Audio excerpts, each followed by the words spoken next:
ऐसा बैंगन समझ, मिर्ची डालने का अंदर और उसको ऐसे बना देने का काट ऐसा, उसके अंदर लहसुन भी डालने का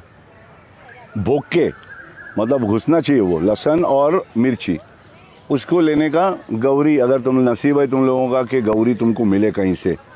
मतलब गाय का जो सूखा हुआ, मालूम है ना बच्चे लोग, गांव का है तुम लोग, आदत है सबको गैस पे खाने का, इजी है कि बिल्डिंग के अंदर अपन गौरी बौरी लगाए तो अपने को निकाल देंगे,